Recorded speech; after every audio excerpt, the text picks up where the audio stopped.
Hello नमस्कार मेरे प्यारे साथियों, स्वागत है आप सभी लोगों का आज की इस वीडियो में। आज की वीडियो में लेकर आया हूँ बीएससी एग्रीकल्चर 6th सेमेस्टर में जो सब्जेक्ट आ जाता है मैनेजमेंट ऑफ बेनिफिशियल इंसेक्ट्स का। तो इससे पहले भी मैं 2 वीडियो डाल चुका हूँ। यदि आप लोगों को नहीं मिली हैं तो डिस्क्रिप्शन में उसकी प्लेलिस्ट की लिंक मिल जाएगी, वहाँ से आप लोग जा कर के सभी वीडियोस देख सकते हैं। और यदि आप लोगों को डिस्क्रिप्शन में प्लेलिस्ट की लिंक नहीं मिलती है तो आप लोग जो है चैनल के अंदर जा कर के प्लेलिस्ट सेक्शन में आप लोगों को सबसे ऊपर वही प्लेलिस्ट मिल जाएगी। तो अभी तक आप लोगों ने यदि चैनल को सब्सक्राइब नहीं किया है तो चैनल को सब्सक्राइब कर लीजिए, जिससे जो भी मैं वीडियो डालूंगा उसकी नोटिफिकेशन आपके पास सबसे पहले पहुंचेगी। तो सबसे पहला इसमें क्वेश्चन आ जाता है हमारा कि मधुमक्खियों के पैर के अग्रभाग में कौन सी विशेष संरचना पाई जाती है जो एंटीना को साफ करने के काम आती है। तो कौन सी पाई जाती है? एंटीनल क्लीनर पाई जाती है। तो इससे पहले के जो 200 क्वेश्चन हैं वो आप लोगों को पार्ट 1 में देखने को मिल गए होंगे और ये जो है पार्ट 2 है। ठीक है, तो फिर उसके बाद आ जाता है अगला क्वेश्चन हमारा। इसमें पूछा गया है कि मधुमक्खी पालन में फाउंडेशन सीट का क्या कार्य है। तो इसका क्या कार्य है? मधुमक्खियों को सीधे और सुंदर छत्ते बनाने के लिए एक तैयार मोमी आधार देना। फिर आता है अगला क्वेश्चन। इसमें पूछा गया है कि रेशम कीट के तृतीय स्टार लार्वा के बाद की अवस्थाओं को क्या कहा जाता है। तो इसको क्या कहा जाता है? लेट एज सिल्क वार्म कहा जाता है, यह प्रौढ़ कीट भी कहा जाता है। फिर आता है अगला क्वेश्चन। इसमें पूछा गया है कि रेशम कीट पालन गृह में चुने और ब्लीचिंग पाउडर के मिश्रण को क्या कहा जाता है, जिसका उपयोग फर्श की कीटाणु मुक्ति के लिए होता है। तो इसका आंसर हो जाएगा दोस्तों सी वाला, रियरिंग वेड डिसइंफेक्टेंट जैसे लाभ या अंकुश। फिर आता है अगला क्वेश्चन। इसमें पूछा गया है कि लाख कीट मुख्य रूप से किस मौसम में अपने शरीर से सबसे अधिक लाख का स्राव करता है। तो राइट आंसर हो जाएगा ए वाला, अपनी वयस्क और प्रजनन अवस्था के दौरान, विशेषकर मादा कीट। फिर आता है अगला क्वेश्चन। इसमें पूछा गया है कि हाइमनोप्टेरा ऑर्डर के पैरासिटाइड कीटों की मादा में अंडा देने वाले अंग को क्या कहते हैं, जो डंक के रूप में भी रूपांतरित हो सकता है। तो इसका राइट आंसर हो जाएगा ए वाला, ओवी पोजिटर हो जाएगा। क्या हो जाएगा? ओवी पोजिटर हो जाएगा। फिर आता अगला क्वेश्चन। इसमें पूछा गया है कि परभक्षी भृंग लेडी बर्ड बीटल का वैज्ञानिक नाम क्या है, एफिड्स को जो भारी मात्रा में खाते हैं। तो इसका राइट आंसर हो जाएगा दोस्तों ए वाला, कोक्सिनेला सेप्टेम पंचिक्टाटा। ठीक है, पंचिक्टाटा। फिर आता अगला क्वेश्चन। इसमें पूछा गया है कि खरपतवार नाशी कीट पार्थेनियम बीटल का मुख्य आहार गाजर घास की पत्तियां हैं। यह भारत में किस वर्ष आयात किया जाता है। तो किस वर्ष आयात किया जाता है? 1983 में आयात किया गया था।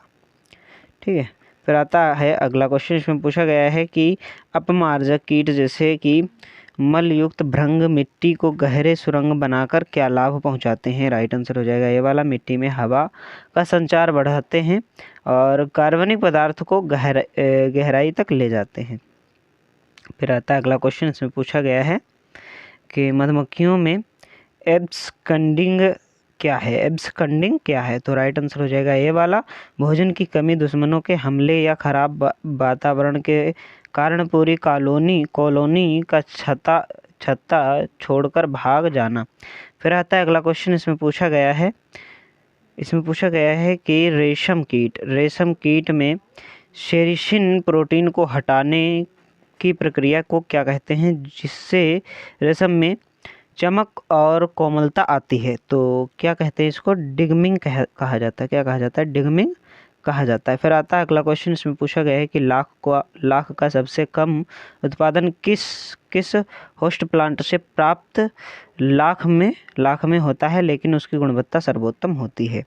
तो इसका राइट आंसर हो जाएगा दोस्तों, वो हो जाएगा कुसुम की गुणवत्ता सर्वोच्च होती है। फिर आता है अगला क्वेश्चन। इसमें पूछा गया है कि ट्राइकोग्रामा का जीवन चक्र सामान्यतः कितने दिनों में पूरा पूरा होता है। तो सामान्यतः कितने दिनों में पूरा होता है इसका जीवन चक्र? 7 से 10 दिनों में, और बहुत छोटा जीवन चक्र होता है इसका। फिर आता है अगला क्वेश्चन, इसमें पूछा गया है कि निम्नलिखित में से कौन सा कीट ऑर्डर ओडोनाटा का है जो मच्छरों और मक्खियों के लिए बहुत अच्छे शिकारी हैं? तो इसका राइट आंसर हो जाएगा दोस्तों, वो हो जाएगा ड्रैगन फ्लाई हो जाएगा। क्या हो जाएगा? ड्रैगन फ्लाई हो जाएगा। फिर आता है अगला क्वेश्चन, इसमें पूछा गया है कि खेतों में खरपतवार नियंत्रण के लिए जैविक विधि का उपयोग करने का मुख्य लाभ क्या है? तो इसका राइट आंसर हो जाएगा दोस्तों ए वाला, यह पर्यावरण के अनुकूल, टिकाऊ और प्रदूषण रहित होता है। फिर आता है अगला क्वेश्चन, इसमें पूछा गया है कि मधुमक्खी के छत्ते में ब्रूड शब्द का क्या अर्थ है? तो इसका क्या अर्थ है? राइट आंसर हो जाएगा ए वाला, अंडे, लार्वा और प्यूपा का सामूहिक रूप, एक साथ विकासशील अवस्थाएं। फिर आता है अगला क्वेश्चन, इसमें पूछा गया है कि रेशम कीट के अंडों को समान रूप से फूटने के लिए क्या आवश्यक है? तो राइट आंसर हो जाएगा दोस्तों ए वाला, अंडों को इनक्यूबेशन के दौरान उचित तापमान 25 सेल्सियस और 80% आर्द्रता पर रखना, तथा अंत में ब्लेकिंग एंडो को अंधकार में रखना करना। फिर आता है अगला क्वेश्चन हमारा, इसमें पूछा गया है कि लाख कीट की फूंकी अवस्था में क्या होता है? तो इसमें क्या होता है? टहनियों में केवल मृत या खाली लाख के आवरण बचते हैं, क्योंकि लार्वा बाहर जा चुके होते हैं। फिर आता है अगला क्वेश्चन, इसमें पूछा गया है कि जैविक नियंत्रण में फैक्टिटस होस्ट का क्या अर्थ है? तो राइट आंसर हो जाएगा ए वाला, एक ऐसा प्रयोगशाला होस्ट जो प्रकृति में उस परजीवी का मुख्य शिकार नहीं है, लेकिन प्रयोगशाला में आसानी से संवर्धित हो जाता है, जैसे कोर्शीरा।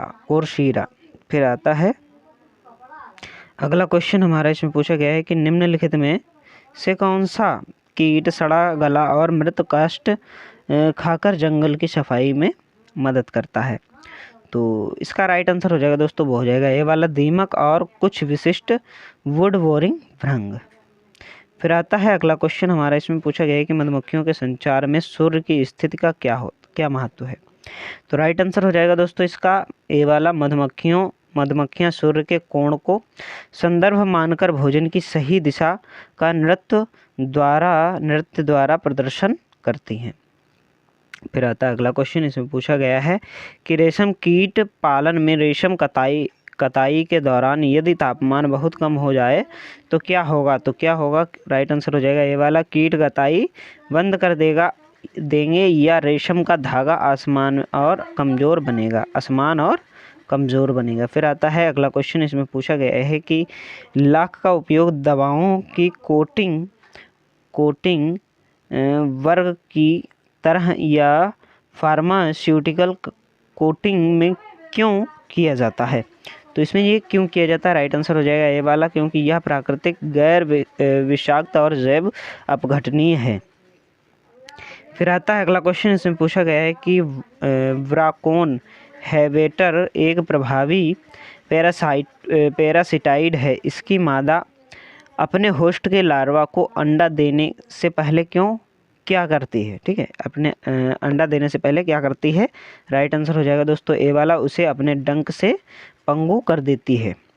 फिर आता है अगला क्वेश्चन, इसमें पूछा गया है कि खरपतवार नाशी कीटों की भुखमरी परीक्षा क्यों की जाती है? राइट आंसर हो जाएगा ये वाला, यह सुनिश्चित करने के लिए कि कीट मुख्य फसलों को भूखा होने पर भी न खाएं और केवल लक्षित खरपतवार को ही खाएं। फिर आता अगला क्वेश्चन, इसमें पूछा गया है कि मनुष्यों के लार्वा जो मरे हुए जानवरों को मांस को तेजी से खाते हैं, किस प्रकार के अपमार्जक हैं? राइट आंसर हो जाएगा ये वाला, कैरियन फीडर या मांसभक्षी अपमार्जक। फिर आता है अगला क्वेश्चन, इसमें पूछा गया है कि मधुमक्खी के छत्ते में ड्रोन की संख्या अचानक कब बढ़ जाती है? तो कब बढ़ जाती है? प्रजनन काल या स्वार्मिंग के मौसम के दौरान संख्या बढ़ जाती है। फिर आता है अगला क्वेश्चन, इसमें पूछा गया है कि शहतूत की कनवा किस्म भारत के किस क्षेत्र में अत्यधिक लोकप्रिय है? तो दक्षिण भारत, विशेषकर कर्नाटक में अधिकतर लोकप्रिय है, कनवा 2 या M5। फिर आता है अगला क्वेश्चन हमारा, इसमें पूछा गया है कि लाख कीट की एक स्वस्थ टहनी से प्राप्त कुल वजन में शुद्ध लाख की प्रतिशत लगभग कितनी होती है? तो कितना प्रतिशत होता है? ये 20 से 30% होता है। फिर आता है अगला क्वेश्चन, इसमें पूछा गया है कि निम्नलिखित नियंत्रण में परभक्षी कीटों की मास रियरिंग के लिए किस प्रकार के पिंजरों का उपयोग किया जाता है? तो किस प्रकार के पिंजरों का उपयोग किया जाता है? हवादार और जालीदार डिब्बे का प्रयोग किया जाता है। फिर आता है अगला क्वेश्चन, इसमें पूछा गया है कि मधुमक्खियों में स्मोकर धुआं देने वाला यंत्र का उपयोग क्यों किया जाता है? तो राइट आंसर हो जाएगा ये वाला, निरीक्षण के समय मधुमक्खियों को शांत रखने और शांत करने के लिए, ताकि वे डंक न मारें। फिर आता है अगला क्वेश्चन, इसमें पूछा गया है कि रेशम कीट पालन में प्यूपा की लिंग पहचान क्यों आवश्यक है यदि बीज उत्पादन प्रोडक्शन करना हो? तो राइट आंसर होगा ए वाला, नर और मादा प्यूपा को अलग करके सही अनुपात में स्वस्थ मोथ का उपभोग करने के लिए। फिर आता है अगला क्वेश्चन हमारा, इसमें पूछा गया है कि लाख उत्पादन में किरी लाख क्या है? किरी लाख क्या है? तो राइट आंसर हो जाएगा दोस्तों ए वाला, लाख के प्रसंस्करण के दौरान बचा हुआ अशुद्ध अवशेष या उप उत्पाद। फिर आ जाता है दोस्तों अगला क्वेश्चन, इसमें पूछा गया है कि निम्नलिखित में से कौन सा कीट थ्रिप्स और माइट्स का शिकार करने वाला एक छोटा परभक्षी कीट है? तो इसका राइट आंसर हो जाएगा दोस्तों ये वाला, ओरियस बग, ओरियस SPP या पिरट बग। फिर आता है अगला क्वेश्चन हमारा, इसमें पूछा गया है कि खरपतवार नियंत्रण में प्रयुक्त कीटों के स्थानांतरण के दौरान सबसे बड़ी सावधानी क्या होनी चाहिए? राइट आंसर हो जाएगा ये वाला, उन्हें सीधी धूप और अत्यधिक गर्मी से बचाना तथा नमी बनाए रखना। फिर आ जाता है अगला क्वेश्चन, इसमें पूछा गया है कि मधुमक्खी पालन में सुपर चैम्बर कहाँ स्थित होता है? तो राइट आंसर हो जाएगा ये वाला, ब्रूड चैम्बर के ठीक ऊपर शहद जमा करने के लिए। फिर आता है अगला क्वेश्चन, इसमें पूछा गया है कि शहतूत की पत्तियों को तोड़ने की शूट हार्वेस्टिंग विधि का क्या लाभ है? तो राइट आंसर हो जाएगा दोस्तों ए वाला, इसमें श्रम की बचत होती है और पत्तियां लंबे समय तक ताज़ा रहती हैं क्योंकि टहनी से जुड़ी होती हैं। फिर आता अगला क्वेश्चन, इसमें पूछा गया है कि लाख कीट के लार्वा का रंग कैसा होता है जब वे अंडे से बाहर निकलते हैं? तो राइट आंसर हो जाएगा ये वाला, लाल या गुलाबी होता है। फिर आता है अगला क्वेश्चन, इसमें पूछा गया है कि कोर्सीरा सेफालोनिका को प्रयोगशाला में पालने के लिए मुख्य आहार क्या दिया जाता है? तो राइट आंसर हो जाएगा ए वाला, पिसा हुआ दानेदार मक्का या ज्वार या बाजरा। फिर आ जाता है अगला क्वेश्चन, इसमें पूछा गया है कि अपमार्जक कीट प्राकृतिक के किस चक्र को बनाए रखने में सबसे महत्वपूर्ण कड़ी है? तो राइट आंसर हो जाएगा ए वाला, पोषक तत्व पुनर्चक्रण भू रासायनिक चक्र। फिर आता अगला क्वेश्चन, इसमें पूछा गया है कि मधुमक्खियों के छत्ते में हनी कॉम्ब के प्रकोष्ठ मुख्य रूप से किस आकार के होते हैं? तो षटकोणीय आकार के होते हैं। फिर आ जाता है अगला क्वेश्चन, इसमें पूछा गया है कि रेशम कीट पालन में प्यूपा से वयस्क मोथ के बाहर निकलने की प्रक्रिया को क्या कहते हैं? राइट आंसर हो जाएगा ए वाला, इमरजेंस उद्गमन कहा जाता है। फिर आता है अगला क्वेश्चन, इसमें पूछा गया है कि लाख की खेती के लिए पेड़ों की प्रूनिंग छटाई वर्ष में कितनी बार या कब की जाती है? तो कब की जाती है ये वाला राइट होगा, फसल चक्र के अनुसार वर्ष में 1 या 2 बार, ताकि नई और कोमल टहनियाँ आ सके। फिर आता अगला क्वेश्चन, इसमें पूछा गया है कि ट्राइकोग्रामा को खेत में लगाने का सबसे अच्छा समय क्या है? तो राइट आंसर हो जाएगा ये वाला, सुबह या शाम के समय जब तेज धूप ना हो। फिर आ जाता है दोस्तों अगला क्वेश्चन, इसमें पूछा गया है कि खरपतवार नाशी कीट न्योचेटिना जलकुंभी को कैसे नष्ट करता है? तो कैसे नष्ट करता है? इसके लार्वा डंठल के अंदर सुरंग बनाते हैं जिससे पौधा सड़कर पानी में डूब जाता है। फिर आता अगला क्वेश्चन कि मधुमक्खी के विष में कौन सा अम्ल पाया जाता है जो डंक मारने पर जलन पैदा करता है, तो राइट आंसर हो जाएगा ए वाला फार्मिक अम्ल और हाइड्रोक्लोरिक अम्ल का मिश्रण। फिर आता है अगला क्वेश्चन कि शहतूत की पत्ती की फसल में लगने वाला टुकड़ा रोग किसके कारण होता है, तो किसके कारण ये होता है, मिलीबग के आक्रामक के कारण होता है। फिर आता है अगला क्वेश्चन, इसमें पूछा गया है कि लाख उत्पादन में बटन लाख कैसे बनाई जाती है, तो इसमें ऐसे बनती है, पिघली हुई शुद्ध लाख को गोलाकार सांचों या समतल सतह पर बटन के आकार में ढालकर। फिर आ जाता है दोस्तों अगला क्वेश्चन, इसमें पूछा गया है कि परभक्षी कीट क्राइसोपा का अंडा कैसे बनता है, कैसा होता है जिससे वह अपने ही भाई बहनों द्वारा खाए जाने से बचता है, तो राइट आंसर हो जाएगा ये वाला डंठल युक्त अंडा एक पतले धागे जैसी डंडी पर लटका हुआ। फिर आता है अगला क्वेश्चन, इसमें पूछा गया है कि एंटोमोफैगी शब्द का क्या अर्थ है, राइट आंसर हो जाएगा ये वाला मनुष्यों या जीवों द्वारा कीटों को भोजन के रूप में खाना। फिर आ जाता है अगला क्वेश्चन, इसमें पूछा गया है कि मधुमक्खी पालन में हाइव टूल का मुख्य कार्य क्या है, राइट आंसर हो जाएगा ये वाला बक्से के फ्रेमों को आपस में से अलग करने और प्रोपोलिस या मोम को खुरचकर साफ करने के लिए। फिर आ जाता है अगला क्वेश्चन, इसमें पूछा गया है कि रेशम कीट की किस प्रजाति को घरेलू प्रजाति माना जाता है जो प्रकृति में स्वतंत्र रूप से नहीं रह सकती हैं, तो किसको माना जाता है, राइट आंसर हो जाएगा ए वाला वोम्बाइक्स मोरी शहतूत रेशम कीट। फिर आता है अगला क्वेश्चन, इसमें पूछा गया है कि लाख कीट मुख्य रूप से पौधे के किस भाग से रस चूसते हैं, राइट आंसर हो जाएगा ये वाला मई और कोमल टहनियों की छाल से। फिर आता है अगला क्वेश्चन, इसमें पूछा गया है कि खेतों में मित्र कीटों की संख्या बढ़ाने के लिए कीटनाशकों के स्थान पर किस प्रकार के रसायनों का चयन करना चाहिए, तो राइट आंसर हो जाएगा दोस्तों ए वाला चयनात्मक या सुरक्षित कीटनाशक नीम आधारित उत्पाद। फिर आता है अगला क्वेश्चन, इसमें पूछा गया है कि खरपतवारनाशी कीट गाजर घास बीटल सर्दियों के मौसम में मिट्टी के अंदर किस अवस्था में चला जाता है, तो ये सुप्तावस्था या डायपोज में चला जाता है। फिर आ जाता है दोस्तों अगला क्वेश्चन, इसमें पूछा गया है कि मधुमक्खियों में रानी पदार्थ का रासायनिक नाम क्या है जो अन्य कर्मियों को बांझ रखता है, तो राइट आंसर हो जाएगा ए वाला 9-ऑक्सो-2 डेसेनोइक अम्ल 9-ऑक्सो-2 डेसेनोइक एसिड। फिर आता है अगला क्वेश्चन, इसमें पूछा गया है कि रेशम कीट पालन में रेशम के कीड़ों की सैया को सूखा रखने के लिए किसका उपयोग किया जाता है, राइट आंसर हो जाएगा दोस्तों ए वाला सूखे धान की भूसी का कोयला या बेडिंग पाउडर।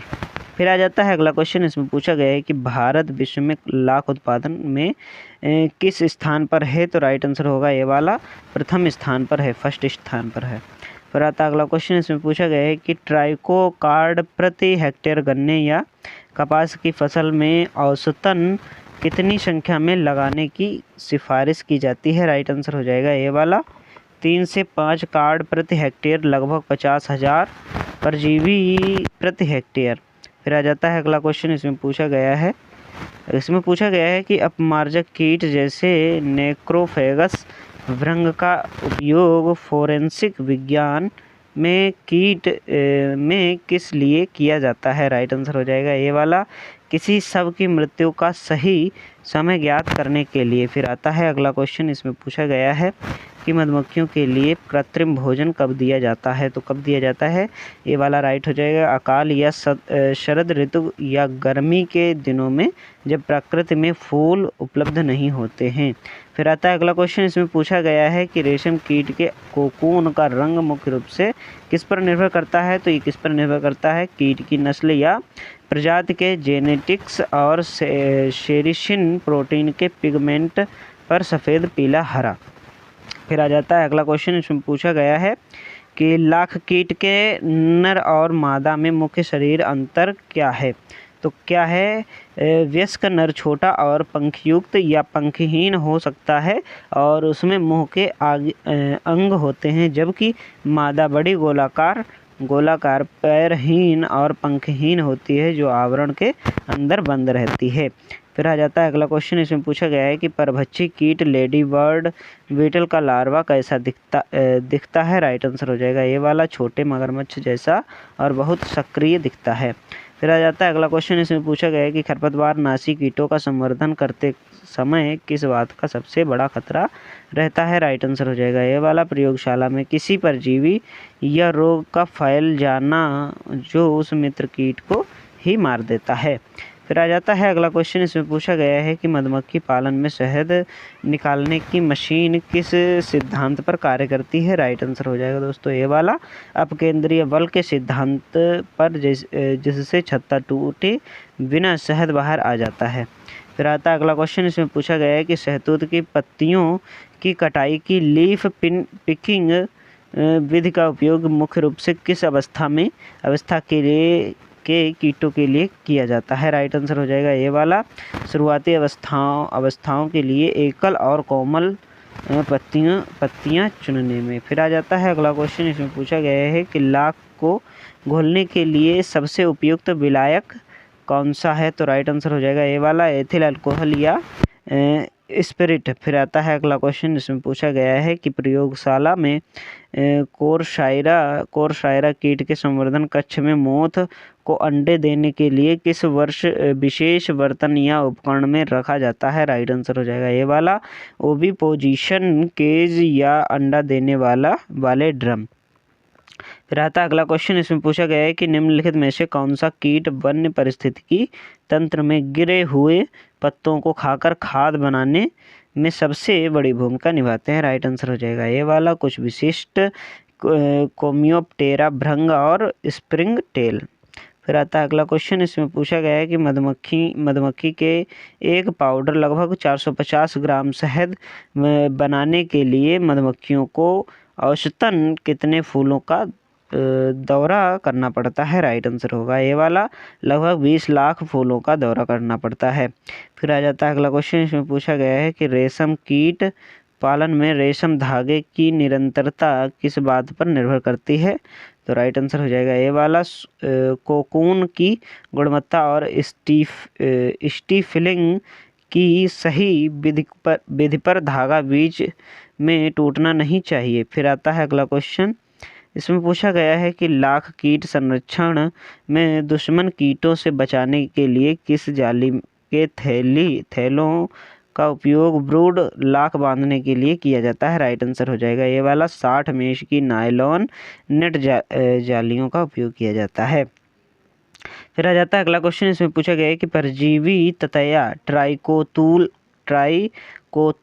के वयस्क का औसतन जीवन काल कितना होता है। राइट आंसर हो जाएगा ये वाला, 3 से 5 दिन, बहुत कम होता है। फिर आता है अगला क्वेश्चन। इसमें पूछा गया है कि नागफनी के नियंत्रण के लिए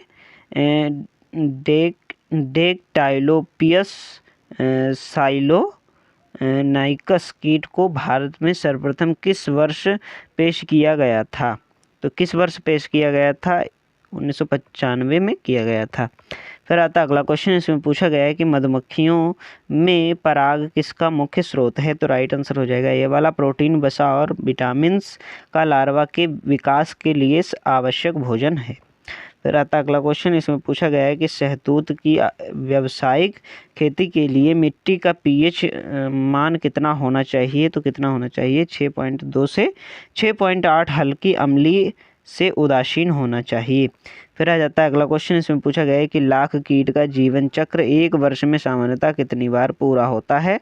राइट आंसर हो जाएगा दोस्तों ए वाला, 2 बार प्रकृति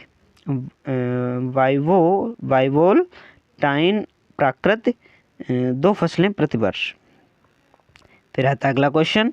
इसमें पूछा गया है कि जैविक नियंत्रण में प्रयुक्त ब्रीडिंग कॉलोनी को स्वस्थ रखने के लिए क्या आवश्यक है। तो राइट आंसर हो जाएगा ये वाला, समय समय पर जंगली कीटों को शामिल करना ताकि इनब्रीडिंग डिप्रेशन ना हो। फिर आ जाता है अगला क्वेश्चन। इसमें पूछा गया है कि सिल्फिड भृंग मरे हुए छोटे जीवों के शवों को मिट्टी में गाड़कर क्या करते हैं? तो क्या करते हैं, वे पर्यावरण को साफ करते हैं और उन शवों पर अपने अंडे देते हैं। फिर आता है अगला क्वेश्चन, इसमें पूछा गया है कि मधुमक्खियों में नाक या श्वसन छिद्रों की संख्या कितनी होती है? तो कितनी होती है? 10 जोड़े, 3 जोड़े वक्ष में और 7 जोड़े पेट में। फिर आता है अगला क्वेश्चन कि रेशम कीट पालन में प्यूपा की मृत्यु यदि कोकून के भीतर प्राकृतिक रूप से हो जाए या बीमारी से हो जाए तो उसे कोकून को क्या कहते हैं? तो क्या कहा जाता है? म्यूट या डेड कोकून कहा जाता है। फिर आ जाता है अगला क्वेश्चन, इसमें पूछा गया है कि लाख उद्योग में शेलायक का सबसे बड़ा विनिर्माण केंद्र भारत के किस राज्य में स्थित है? तो राइट आंसर हो जाएगा ये वाला, झारखंड और पश्चिम बंगाल में स्थित है। फिर आ जाता है अगला क्वेश्चन, इसमें पूछा गया है कि निम्नलिखित में से कौन सा कीट थ्रिप्स का बहुत प्रभावी शिकारी है और इसे माइन्यूट पायरेट बग भी कहते हैं? तो राइट आंसर हो जाएगा ये वाला, ओराइज इंसियम। फिर आता है अगला क्वेश्चन, इसमें पूछा गया है कि खरपतवार नाशी कीट के सफल क्रियान्वयन के लिए किस प्रकार के क्लाइमेटिक मैच की आवश्यकता होती है? राइट आंसर हो जाएगा दोस्तों ये वाला, कीट के मूल देश और लक्षित देश की जलवायु समान होनी चाहिए। फिर आ जाता है दोस्तों अगला क्वेश्चन, इसमें पूछा गया है कि शहद की शुद्धता की जांच के लिए घरेलू आसान तरीके क्या हैं? तो राइट आंसर हो जाएगा दोस्तों ए वाला, 1 गिलास पानी में शहद की बूंदें डालने पर यदि वह बिना घुले सीधे तली में बैठ जाए तो वह शुद्ध है। फिर आता है अगला क्वेश्चन, इसमें पूछा गया है कि शहतूत की पत्तियों में नमी का प्रतिशत कितना होना चाहिए जो कीटों को पसंद आता है? राइट आंसर हो जाएगा ये वाला, 70 से 75%। फिर आता है अगला क्वेश्चन, इसमें पूछा गया है कि लाख के कीड़ों में स्वार्मिंग लार्वा का बाहर निकलना की तिथि का पूर्वानुमान कैसे लगाया जाता है? राइट आंसर है ए वाला, मादा के लाख आवरण पर पीला धब्बा प्रकट होने से जो अंडों के परिपक्व होने का संकेत है। फिर आता अगला क्वेश्चन, इसमें पूछा गया है कि कोर्साइरा सेफेलोनिका के अंडे निकालने के लिए किस उपकरण का उपयोग किया जाता है जिससे अंडे अलग हो जाते हैं? तो राइट आंसर है ए वाला, एग सेपरेटर या छानने वाली छलनी। फिर आता है अगला क्वेश्चन, इसमें पूछा गया है कि मृदा अपमार्जक कीट जैसे केंचुए, कीट नहीं परजीव और कुछ भृंग मिट्टी की किस परत को समृद्ध करते हैं? तो टॉप साइल या होरिजन को जो है कैसा करते हैं? समृद्ध करते हैं, ह्यूमस युक्त परत। फिर आता है अगला क्वेश्चन हमारा, इसमें पूछा गया है कि मधुमक्खियों के पैर में पाए जाने वाले स्पर्श का क्या कार्य है? तो राइट आंसर हो जाएगा ये वाला, मोम की परतों को पेट से निकालने और छत्ते की मरम्मत करने में। फिर आता है अगला क्वेश्चन, इसमें पूछा गया है कि रेशम कीट पालन में डबल कोकून क्या होता है? राइट आंसर हो जाएगा ये वाला, जब 2 कैटरपिलर आपस में मिलकर एक ही बड़ा कोकून बना लेते हैं तो इससे रेलिंग नहीं हो पाती है, केवल कताई होती है। फिर आता है अगला क्वेश्चन, इसमें पूछा गया है कि लाख कीट की वैशाखी फसल की कटाई मुख्य रूप से किस महीने में की जाती है? तो किस महीने में की जाती है? अप्रैल मई में की जाती है। फिर आता है अगला क्वेश्चन हमारा, इसमें पूछा गया है कि जैविक नियंत्रण में इंटीग्रेटेड पेस्ट मैनेजमेंट IPM का क्या स्थान है? तो राइट आंसर हो जाएगा दोस्तों ए वाला, जैविक नियंत्रण IPM का एक मुख्य और सबसे सुरक्षित आधार स्तंभ है। फिर आता है अगला क्वेश्चन, इसमें पूछा गया है कि खरपतवार नाशी कीट साल्विनिया वीविल किस प्रकार के जलीय पारिस्थितिकी तंत्र को पुनर्जीवित करता है? तो कैसे करता है? रुके हुए पानी की झीलें और तालाब को फर्न से पूरी तरह ढक चुके होते हैं।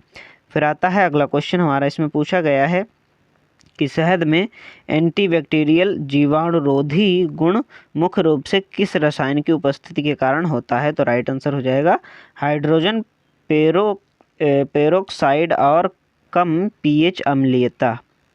फिर आता है अगला क्वेश्चन, इसमें पूछा गया है कि रेशम कीट के अंडों की सुरक्षा के लिए उन्हें किस रोग से मुक्त होना प्रमाणित करना अनिवार्य है। राइट आंसर हो जाएगा ये वाला, पेब्रिन रोग मुक्त। फिर आता है अगला क्वेश्चन, इसमें पूछा गया है कि लाख उद्योग में प्रयुक्त फुकी लाख को क्या माना जाता है। तो क्या माना जाता है, राइट आंसर हो जाएगा ये वाला, ब्रूड लाख का उपयोग होने के बाद बचा हुआ स्क्रैप जिससे अभी भी कुछ मात्रा में लाख निकाली जा सकती है। राइट आंसर हो जाएगा दोस्तों ये वाला। फिर आता है अगला क्वेश्चन, इसमें पूछा गया है कि प्रयोगशाला में परजीवियों के संवर्धन के समय सापेक्ष आर्द्रता का आदर्श स्तर क्या रखा जाता है। तो क्या रखा जाता है, 65 से 75% रखा जाता है। फिर आता अगला क्वेश्चन, इसमें पूछा गया है कि कीट संरक्षण और संवर्धन का आधुनिक कृषि में क्या महत्व है। तो राइट आंसर है ए वाला, यह परागण, प्राकृतिक शत्रु प्रबंधन और जैव विविधता को बनाए रखने के लिए अनिवार्य है ताकि टिकाऊ खेती, सस्टेनेबल एग्रीकल्चर हो सके। फिर आता है अगला भाग हमारा, इसमें पूछा गया है मधुमक्खी पालन उन्नत स्तर। तो इसमें पहला क्वेश्चन आ जाता है कि मधुमक्खियों में पराग और मकरंद का संकट किस मौसम में सबसे अधिक होता है, तो जिसे डायर्थ पीरियड कहते हैं। तो राइट आंसर है दोस्तों बी वाला, अत्यधिक गर्मी और भारी वर्षा का मौसम। फिर आ जाता है अगला क्वेश्चन, इसमें पूछा गया है कि निम्नलिखित में रानी मधुमक्खी अपने जीवन में केवल एक बार हवा में उड़कर नर ड्रोन के साथ संभोग करती है और इस उड़ान को क्या कहा जाता है। तो क्या कहा जाता है, न्यूप्टियल या वैवाहिक उड़ान। फिर आता है अगला क्वेश्चन कि संभोग के बाद रानी मधुमक्खी नर के शुक्राणुओं को अपने शरीर के किस विशेष अंग में जीवन भर के लिए सुरक्षित रख लेती है। तो राइट आंसर हो जाएगा स्पर्मेथिका। फिर आता अगला क्वेश्चन कि मधुमक्खियों के किस रोग को लावल कड़ापन भी कहा जाता है, जिसमें लार्वा चूने जैसे सफ़ेद टुकड़ों में बदल जाता है। राइट आंसर हो जाएगा चाक ब्रूड। फिर आता अगला क्वेश्चन, इसमें पूछा गया है कि वेरोआ माइट मधुमक्खियों को मुख्य रूप से कैसे नुकसान पहुंचाता है। राइट आंसर है ए वाला, यह मधुमक्खियों और उनके लार्वा का हीमोलिम्फ रक्त चूसता है और वायरस फैलाता है। फिर आता अगला क्वेश्चन कि लैंगस्ट्रॉथ हाइव में प्रयुक्त वी स्पेस की खोज किसने की थी, जो आधुनिक मधुमक्खी पालन का आधार है। तो राइट आंसर हो जाएगा कार्ल वॉन फ्रिश। राइट आंसर इसका है दोस्तों वो है LL लैंगस्ट्रॉथ। फिर आता है अगला क्वेश्चन, इसमें पूछा गया है कि मानक लैंगस्ट्रॉथ बॉक्स में वी स्पेस मक्खियों के चलने फिरने के लिए दो फ्रेमों के बीच खाली जगह का सटीक माप क्या होता है। राइट आंसर हो जाएगा बी वाला, 6 मिलीमीटर से 9 मिलीमीटर, लगभग 1/4 से 3/8 इंच। फिर आता अगला क्वेश्चन, इसमें पूछा गया है कि कार्यकर्ता मधुमक्खियों की उम्र, लाइफ स्पेन, सक्रिय सीजन, भोजन इकट्ठा करने के दिनों में औसतन कितनी होती है। राइट आंसर हो जाएगा ए वाला, 6 सप्ताह, लगभग 40 से 45 दिन। फिर आता अगला क्वेश्चन, इसमें पूछा गया है कि रानी मधुमक्खी का औसत जीवन काल कितना होता है। राइट आंसर हो जाएगा दोस्तों बी वाला, 1 महीना, 2 से 3 वर्ष, कुछ मामलों में 5 वर्ष तक जाता है।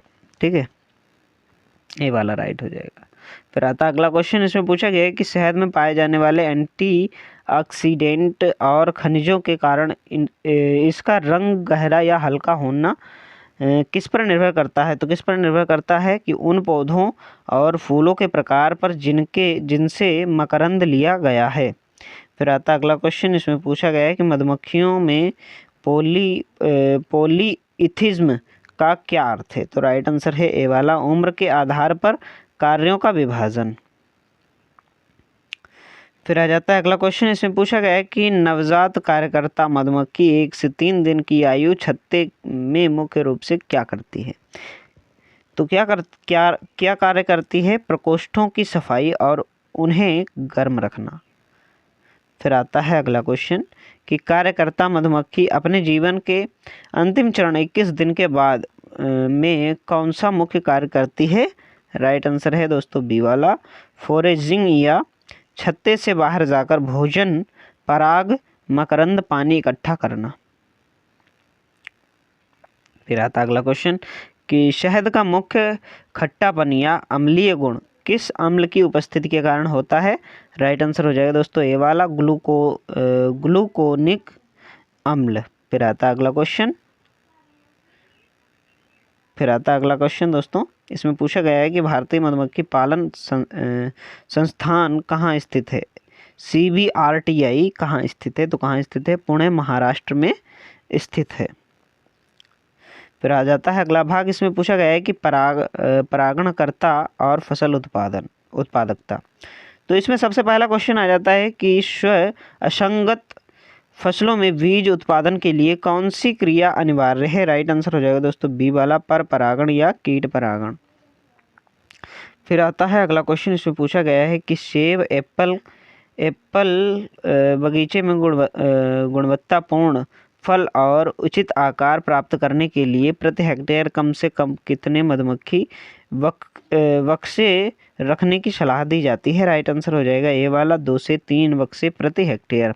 फिर आता है अगला क्वेश्चन, इसमें पूछा गया है कि सरसों की फसल में मधुमक्खी परागण के कारण पैदावार में औसतन कितने प्रतिशत की वृद्धि देखी गई है? राइट आंसर हो जाएगा बी वाला, 25% से 40% तक देखी गई है। फिर आता है अगला क्वेश्चन, इसमें पूछा गया है कि मेगा चाइल प्रजाति की मधुमक्खियां जो पत्तियां काटती हैं किस नाम से जानी जाती हैं? राइट आंसर हो जाएगा दोस्तों इसका वो हो जाएगा बी वाला, रोकवी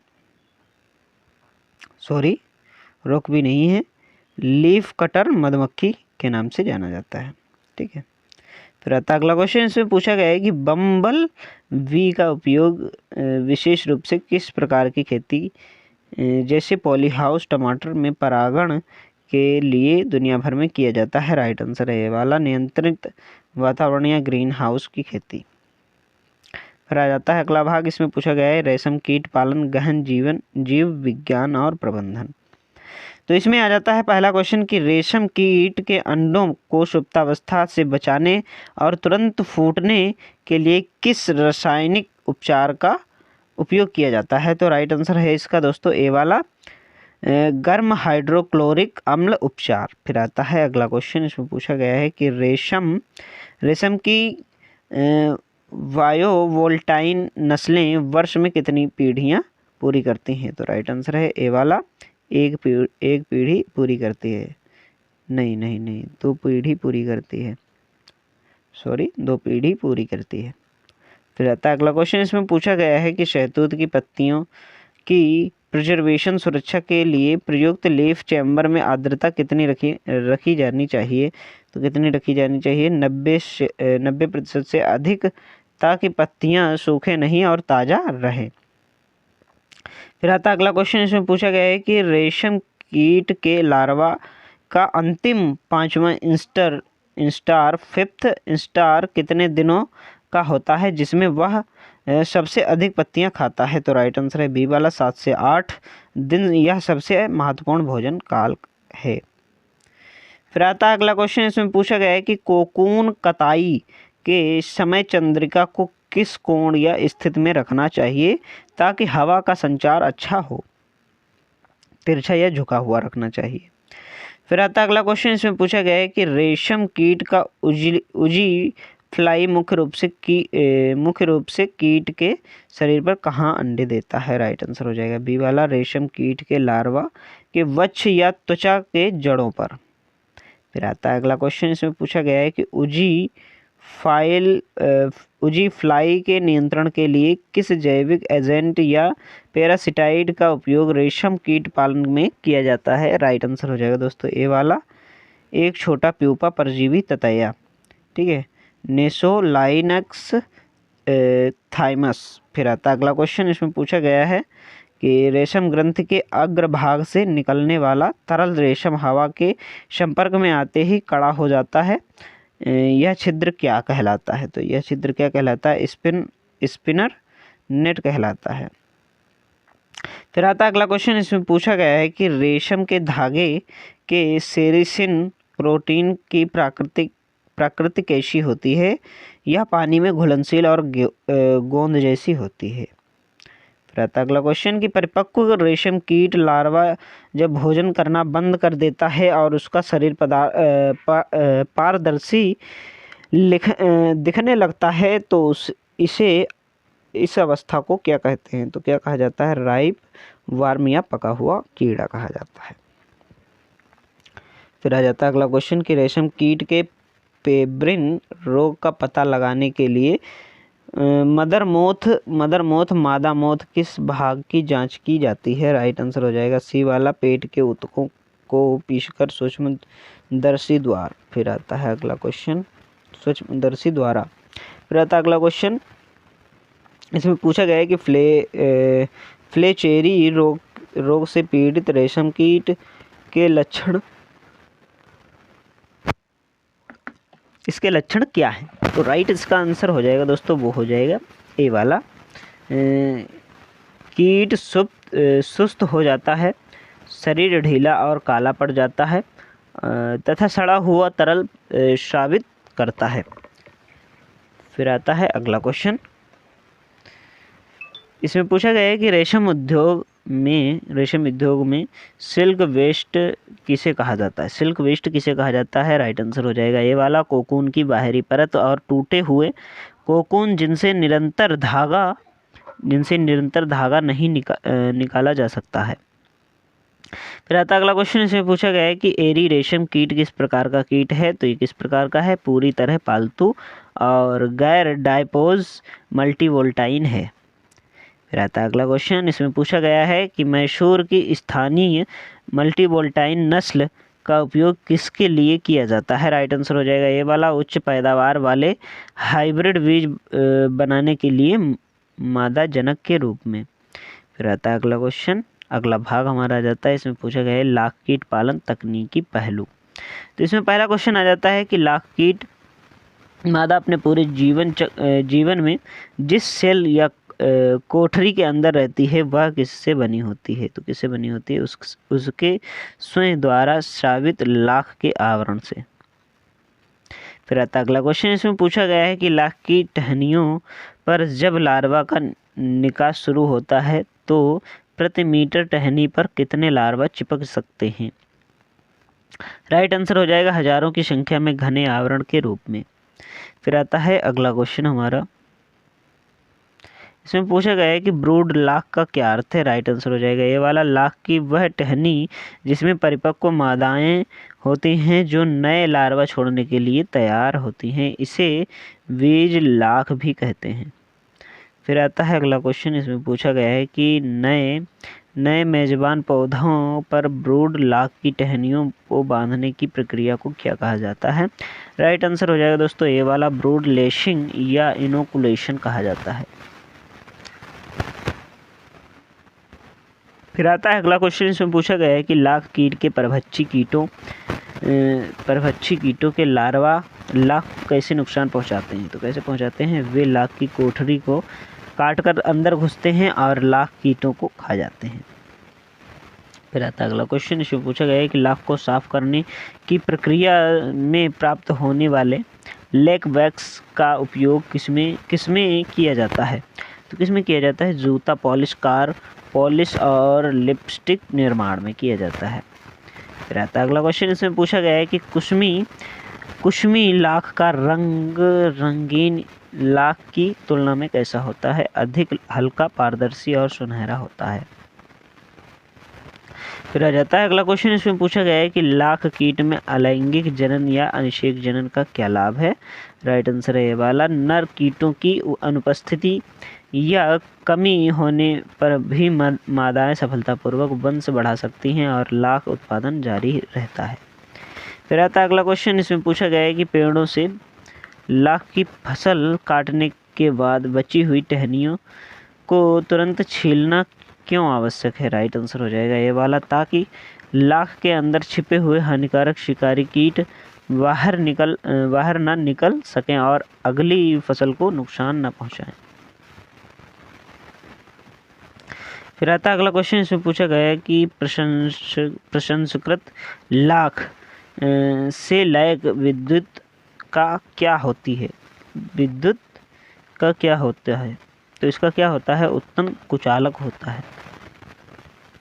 फिर आ जाता है अगला क्वेश्चन, इसमें पूछा गया है कि जैविक नियंत्रण उन्नत अवधारणा है। राइट आंसर हो जाएगा इस क्वेश्चन है इसमें कि अंडा लार्वा परजीवी का क्या अर्थ है। राइट आंसर है ये वाला, जो अंडे के अंदर प्रवेश करता है लेकिन होस्ट के लार्वा बनने पर उसे मारता है, जैसे चेलोनस spp। रहता अगला क्वेश्चन, इसमें पूछा गया है कि कपास की फसल में गुलाबी सूंडी के नियंत्रण के लिए किस परभक्षी बग का उपयोग किया जाता है। राइट आंसर हो जाएगा ये वाला, एंथोकोराइज प्रजातिया पायरेट बग। फिर आता अगला क्वेश्चन, इसमें पूछा गया है कि प्रयोगशाला में कोरसाइरा सेफालोनिका के संवर्धन के समय मोथ के पंखों के स्केल से इंसानों में होने वाली एलर्जी को रोकने के लिए किसका उपयोग किया जाता है। राइट आंसर हो जाएगा ये वाला, मोथ वैक्यूम क्लीनर और डस्ट मास्क का उपयोग किया जाता है। फिर आता अगला क्वेश्चन, इसमें पूछा गया है कि ट्राइकोग्रामा के अंडों वाले पत्तों या कार्डों को खेत में लगाने के बाद परजीवी तथा अंडों से बाहर कब निकलते हैं। राइट आंसर हो जाएगा ये वाला, लगभग 1 से 2 दिनों के भीतर तापमान के आधार पर निकलते हैं। फिर आता अगला क्वेश्चन, इसमें पूछा गया है कि जैविक नियंत्रण में नेचुरल एनिमी कम्प्लेक्स क्या है। तो राइट आंसर है ये वाला कि किसी हानिकारक कीट को नियंत्रित करने वाले सभी स्थानीय परभक्षी पैरासिटाइड और रोगजनकों का समूह। फिर आता अगला क्वेश्चन, इसमें पूछा गया है कि साइप्टोला एमस मोन्ट्रोजिरी भृंग का लार्वा दिखने में हूबहू किस हानिकारक कीट जैसा लगता है, जिससे वह उसके बीच आसानी से छिप जाता है। राइट आंसर हो जाएगा ये वाला, मिलीबग जैसा सफ़ेद और मोमी। फिर अगला क्वेश्चन, इसमें पूछा गया है कि कीट नियंत्रण में एक्टो पैरासिटाइड का लार्वा होस्ट के शरीर पर कहाँ रहकर भोजन करता है। तो कहाँ करता है, होस्ट के शरीर पे बाहर चिपक कर रहता है। अगला क्वेश्चन, इसमें पूछा गया है कि कीट नियंत्रण में एंडो पैरासिटाइड कहाँ विकसित होता है। तो ये होस्ट कीट के शरीर के अंदर विकसित होता है। फिर अगला क्वेश्चन, इसमें पूछा गया है कि गन्ने के टॉप बोरर के खिलाफ कौन सा अंडा परजीवी अत्यधिक प्रभावी पाया जाता है। राइट आंसर हो जाएगा ये वाला, ट्राइकोग्रामा जेपोनिकम। फिर अगला क्वेश्चन, इसमें पूछा गया है कि जैव नियंत्रण एजेंटों की मास प्रोडक्शन यूनिट की स्वच्छता का सबसे बड़ा महत्व क्यों है। तो सबसे बड़ा महत्व क्यों है, राइट आंसर इसका हो जाएगा दोस्तों ये वाला, सूक्ष्म जीवों जैसे कवक या बैक्टीरिया के संक्रमण को रोकने के लिए जो पूरी रियरिंग कॉलोनी को नष्ट कर सकती है। फिर आता अगला भाग, इसमें पूछा गया है कि कीटगण और मास मल्टीप्लिकेशन तकनीकें। तो इसमें पहला क्वेश्चन आ जाता है कि लेशविंग की कीट किस गण ऑर्डर से संबंधित है। तो किस गण ऑर्डर से संबंधित है ये, तो न्यूरोप्टेरा से संबंधित है। फिर आता है अगला क्वेश्चन, इसमें पूछा गया है कि सिरफिड फ्लाई किस गण के अंतर्गत आती है। तो किस गण के अंतर्गत आती है, डिप्टेरा के अंतर्गत आती है। फिर आता है अगला क्वेश्चन, इसमें पूछा गया है कि प्रेइंग मेंटिस अपने शिकार को पकड़ने के लिए किस प्रकार के पैरों का उपयोग करता है। राइट आंसर हो जाएगा ये वाला, रेप्टोरियल पैर का उपयोग किया जाता है पकड़ने वाले अग्र पैर, ठीक है, ग्रास्पिंग लेग्स,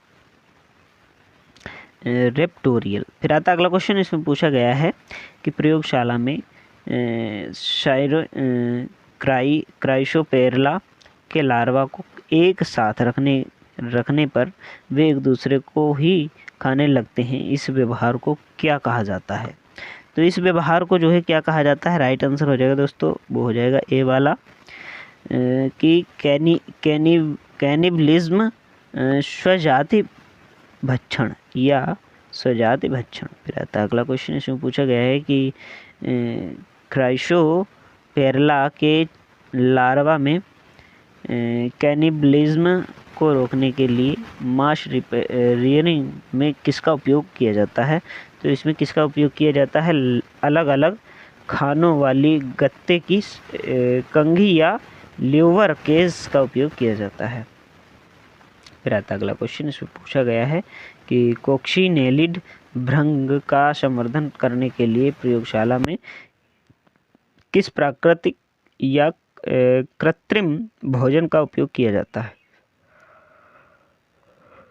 राइट आंसर हो जाएगा इसका दोस्तों, वो हो जाएगा ये वाला, कद्दू या आलू के पौधों पर पाले गए मिलीबग और एफिड्स का उपयोग करके। फिर आता अगला क्वेश्चन, इसमें पूछा गया है कि एपिरिकेनिया मेलानोल्यूका तो गन्ने के पायरलिया का परजीवी कीट गण का सदस्य है जो अपवाद स्वरूप एक मोथ है। तो इसका जो है राइट आंसर हो जाएगा दोस्तों, वो हो जाएगा लेपिडोप्टेरा। ठीक है, लेपिडोप्टेरा हो जाएगा। फिर आता अगला क्वेश्चन, इसमें पूछा गया है कि कोर्शीरा के अंडों को पराबैंगनी किरणों के से उपचारित क्यों किया जाता है जब उन पर ट्राइकोतुल का संवर्धन करना हो? राइट आंसर है ए वाला, अंडों के अंदर भ्रूण मारने के लिए, ताकि अंडे से कोर्शीरा का लार्वा न निकले और केवल परजीवी विकसित हो सके। फिर आता अगला क्वेश्चन, इसमें पूछा गया है कि ट्राइकोकार्ड बनाने के लिए कोर्शीरा के अंडों को कार्ड पर चिपकाने के लिए किस गोंद के विकल्प का उपयोग किया जाता है? राइट आंसर हो जाएगा ये वाला, बबूल का गोंद या अरबी गोंद। फिर आता अगला क्वेश्चन, इसमें पूछा गया है कि एक मानक ट्राइकोकार्ड पर सामान्यतः कोर्शीरा के कितने अंडे चिपकते हैं जो खेतों में छोड़े जाते हैं? राइट आंसर हो जाएगा ये वाला, लगभग 16,000 से 20,000 अंडे प्रति कार्ड पर। फिर आता है अगला भाग हमारा, इसमें पूछा गया है कि खरपतवारनाशी, अपमार्जक और उपयोगी कीट। तो इसमें आ जाता है पहला क्वेश्चन कि बायो एजेंट द्वारा खरपतवार नियंत्रण की विधि को क्या कहा जाता है? जैविक खरपतवार नियंत्रण कहा जाता है। फिर आ जाता है दोस्तों अगला क्वेश्चन, इसमें पूछा गया है कि नागफनी के नियंत्रण के लिए प्रयुक्त कीट वास्तव में किस प्रकार का कीट है? तो राइट आंसर हो जाएगा ये वाला, स्केल कीट या कोचिनियल कीट कहा जाता है। फिर आता अगला क्वेश्चन, इसमें पूछा गया है कि कोचिनियल कीट के शरीर से कौन सा मूल्यवान प्राकृतिक रंग प्राप्त होता है जिसका उपयोग लिपस्टिक और भोजन में होता है? इसका राइट आंसर है कार्माइन या कार्मिनिक अम्ल। फिर आता अगला क्वेश्चन, इसमें पूछा गया है कि जलकुंभी वीविल मूल रूप से किस देश क्षेत्र का निवासी है जहां से इसे भारत लाया गया था? तो कहाँ से लाया गया था? दक्षिण अमेरिका या ब्राज़ील से लाया गया था। फिर आता अगला क्वेश्चन कि गोबर को गोल गोल गेंदों में बदलकर मिट्टी के अंदर क्यों गाड़ते हैं? राइट आंसर है अपने अंडों को सुरक्षित रखने और निकलने वाले लार्वा के भोजन के लिए। फिर आता अगला क्वेश्चन, इसमें पूछा गया है कि रोगाणु और मलबे को खाने वाले कीट पारिस्थितिकी तंत्र में क्या भूमिका निभाते हैं? राइट आंसर हो जाएगा ए वाला, वे पोषक तत्वों के चक्र को गति देते हैं और गंदगी व बीमारियों को फैलने से रोकते हैं। फिर आता अगला क्वेश्चन, इसमें पूछा गया है कि कारपेंटर वी लकड़ी में छेद करके घोंसला बनाती है, ये किस कार्य के लिए महत्वपूर्ण उपयोगी कीट है? तो ये बड़े और कड़े फूलों के कुशल परागण के लिए उपयोगी है। फिर आता अगला क्वेश्चन, इसमें पूछा गया है कि सिल्वर फिश या वोकलाइस जो पुरानी किताबों और कागज़ को खाते हैं किस श्रेणी के अंतर्गत आते हैं? तो ये घरेलू अपमार्जक घरेलू कीट के अंतर्गत आते हैं। फिर आता अगला क्वेश्चन, इसमें पूछा गया है कि जंगल में गिरे हुए पत्तों की सड़न में भाग लेने वाले स्प्रिंगटेल्स किस वर्ग या गण में आते हैं? तो राइट आंसर हो जाएगा ये वाला, कोलेम्बोला में आते हैं। फिर आता अगला क्वेश्चन, इसमें पूछा गया है कि चींटियां मरे हुए कीड़ों और खाद्य अवशेषों को अपने बिलों में ले जाती हैं, उन्हें पारिस्थितिकी में क्या माना जाता है? राइट आंसर हो जाएगा ये वाला, अत्यंत कुशल अपमार्जक और शिकारी माना जाता है। फिर आता है अगला भाग हमारा, इसमें पूछा गया है कि मिश्रित और व्यवहारिक अनुप्रयोग आधारित प्रश्न। तो इसमें पहला क्वेश्चन आता है कि यदि मधुमक्खी के छत्ते में रानी की मृत्यु हो जाती है और कोई नया लार्वा ना हो तो क्या होता है? तो राइट आंसर है ये वाला, कुछ कार्यकर्ता मधुमक्खियां अंडे देना शुरू कर देती हैं, लेकिन उनसे केवल नर ड्रोन पैदा होते हैं और कॉलोनी नष्ट हो जाती है। फिर आता अगला क्वेश्चन, इसमें पूछा गया है कि मधुमक्खी के यूरोपीय फाउल ब्रूड रोग की पहचान का मुख्य लक्षण क्या है? तो क्या है? मृत लार्वा प्रकोष्ठों में मुड़कर सी आकार में आ जाता है और उनका रंग पीला भूरा हो जाता है। फिर आ जाता है अगला क्वेश्चन, इसमें पूछा गया है कि रेशम कीट पालन में रेशम के कीड़ों के कमरे को रोगाणु मुक्त करने के बाद कितने समय तक बंद रखना चाहिए और फिर हवा देना चाहिए? तो राइट आंसर हो जाएगा ये वाला, 24 घंटे तक बंद रखना चाहिए और कीट पालने से 24 घंटे पहले अच्छी तरह वेंटिलेशन करना चाहिए। फिर आता अगला क्वेश्चन, इसमें पूछा गया है कि शहतूत की किस वैरायटी को सूखा सहनशील माना जाता है जो कम पानी वाले क्षेत्रों के लिए उपयुक्त है? तो राइट आंसर है यस 13 या यस 34।